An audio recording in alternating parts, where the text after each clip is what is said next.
¿Qué tal? Buenos días, amigos y hermanos en Cristo.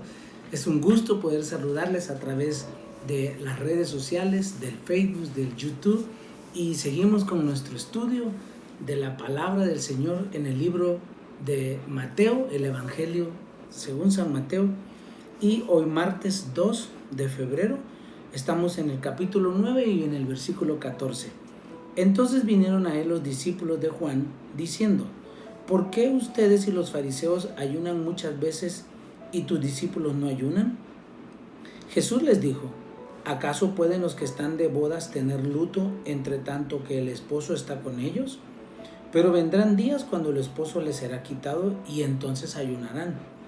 Nadie pone remiendo de paño nuevo en vestido viejo, porque tal remiendo tira del vestido y se hace peor la rotura. Ni echan vino nuevo en odres viejos. De otra manera los odres se rompen, el vino se derrama y los odres se pierden. Pero echa el vino nuevo en odres nuevos y lo uno y lo otro se conservan juntamente. Mientras él decía estas cosas, vino un hombre principal y se postró ante él diciendo: mi hija acaba de morir, mas ven y pon tu mano sobre ella y vivirá. Y se levantó Jesús y le siguió con sus discípulos. Y he aquí una mujer enferma de flujo de sangre desde hacía 12 años, se le acercó por detrás y tocó el borde de su manto, porque decía dentro de sí: si tocare solamente su manto seré salva. Pero Jesús, volviéndose y mirándola, dijo: ten ánimo, hija, tu fe te ha salvado. Y la mujer fue salva desde aquella hora. Y también sana. Cuando dice salva se refiere a sanidad. Al entrar Jesús en la casa del principal, viendo a los que tocaban flautas y la gente que hacía alboroto, les dijo: apártense, porque la niña no está muerta sino duerme. Y se burlaban de él. Pero cuando la gente había sido echada fuera, entró y tomó de la mano a la niña, y ella se levantó. Y se difundió la fama de esto por toda aquella tierra. ¡Wow! ¡Qué tremenda enseñanza! Los discípulos de Juan preguntan a Jesús por qué sus discípulos no ayunan. Y Jesús les responde que los que están de bodas, o sea, los que están de fiesta, no están de luto, mientras que el esposo está con ellos. Él era el motivo de la fiesta, él era el esposo. El vino nuevo debe ser echado en odres nuevos para conservar ambas cosas. Después Jesús sana a la mujer que ha padecido de flujo de sangre por 12 años y a la hija del hombre principal que estaba muerta. Mire qué clase de milagros hacía el Señor Jesús y lo sigue haciendo hoy. Si nosotros tenemos esa fe, si nosotros nos quebrantamos de corazón y le pedimos, Dios sigue siendo el mismo, dice la Biblia en Hebreos, el mismo de ayer, hoy y siempre. Dios no ha cambiado. Es el tiempo de los milagros aún. La meditación. La vida y el ministerio de Jesús se diferenciaron mucho del estilo de vida de los judíos contemporáneos. El ayuno es un ejemplo de ello. Los discípulos de Juan el Bautista le preguntan a Jesús: ¿por qué tus discípulos no ayunan? Jesús les responde abordando 3 temáticas: las bodas, el paño y los odres nuevos. Con la primera venida de Jesús experimentamos gran alegría y júbilo, como los invitados que se gozan con el novio en el día de su boda. Nadie remienda un vestido viejo con un paño nuevo, ni echa vino nuevo en odres viejos. De este modo, la nueva obra de Dios en Jesús no podía ser comprendida por los ritos religiosos y legalistas de los fariseos. Ellos eran los odres viejos. Desechemos pues cualquier prejuicio que pueda constituirse en un obstáculo para experimentar la nueva obra de Dios. Preguntas: ¿qué significaban el ayuno, el vestido y los odres viejos a la luz del pasaje bíblico? Pues significaba que la obra nueva que el Señor Jesús estaba haciendo no podía ser comprendida por los ritos religiosos y legalistas de los fariseos. ¿Qué prejuicios tengo que pueden constituirse en un obstáculo para experimentar la nueva obra de Dios? Y esta es una pregunta muy personal.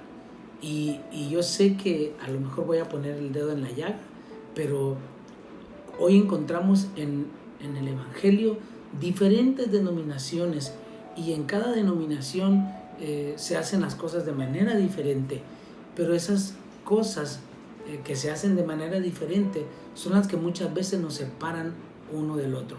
Y les voy a poner un ejemplo. Por ejemplo, las iglesias en donde no se pintan ni se cortan el cabello, no usan pantalones las mujeres, y están las otras iglesias que sí lo hacen, y entonces hay una contrariedad y realmente eso no es lo más importante.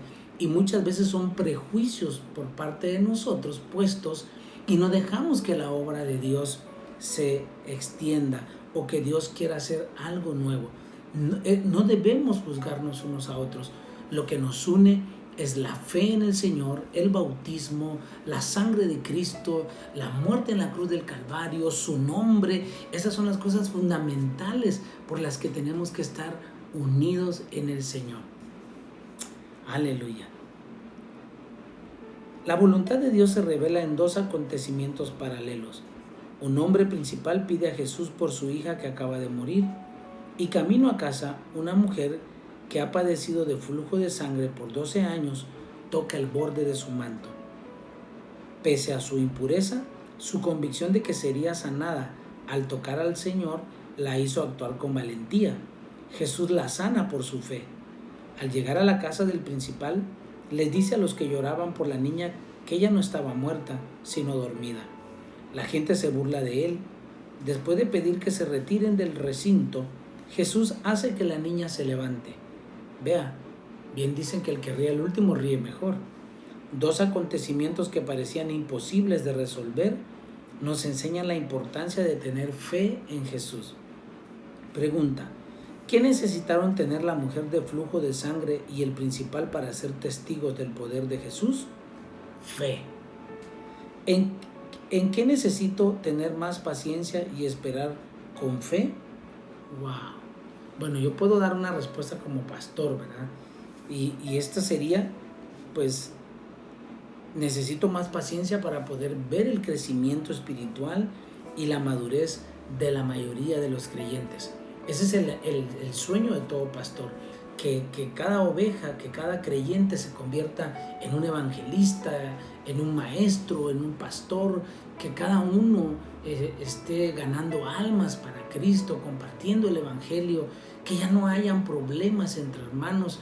Eso sería excelente en una congregación cuando se obtiene la madurez espiritual y en donde ya no nos estamos criticando ni estamos observando a nadie, sino haciendo lo que la palabra de Dios dice, puesto los ojos en el autor y consumador de la fe, que es Cristo Jesús.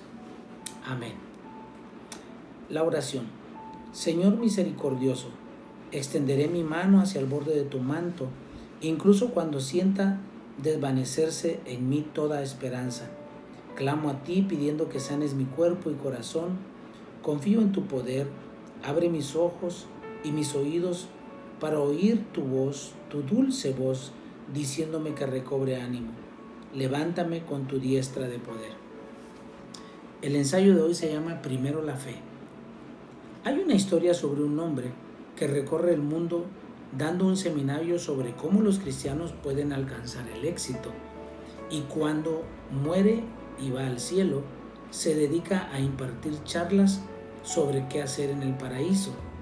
Mientras se encuentra hablando ante miles de personas en la sala más grande, nota que Jesús está sentado en la primera fila, tomando nota de lo que está diciendo. Sorprendido se acerca a él durante el descanso y le pregunta por qué tomaba apuntes tan concentrado. Entonces el Señor le responde: porque es la primera vez que escucho algo así.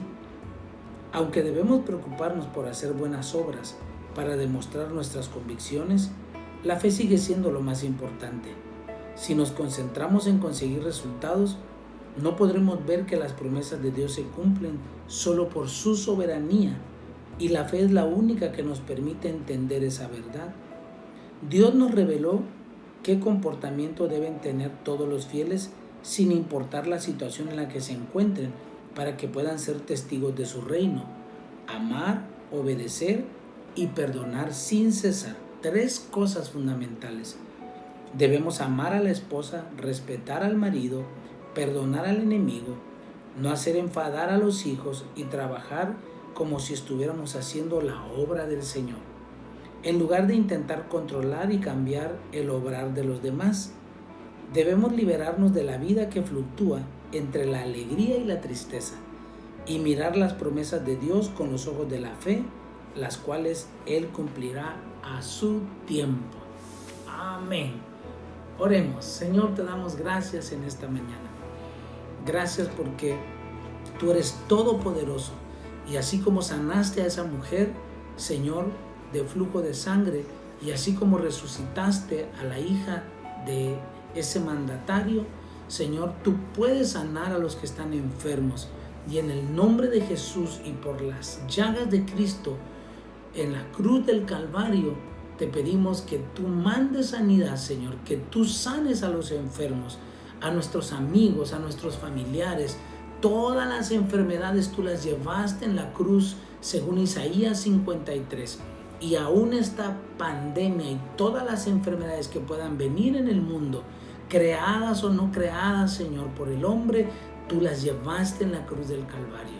Y en el nombre de Jesús te pedimos que tú mandes sanidad, Señor, a nuestros pastores, a nuestros hermanos en Cristo, a todos los que estén padeciendo en los hospitales. En donde haya dolor, Señor, lleva sanidad para la gloria de tu nombre. Amén. Amén. Dios les bendiga. Nos vemos mañana. Cuídense mucho.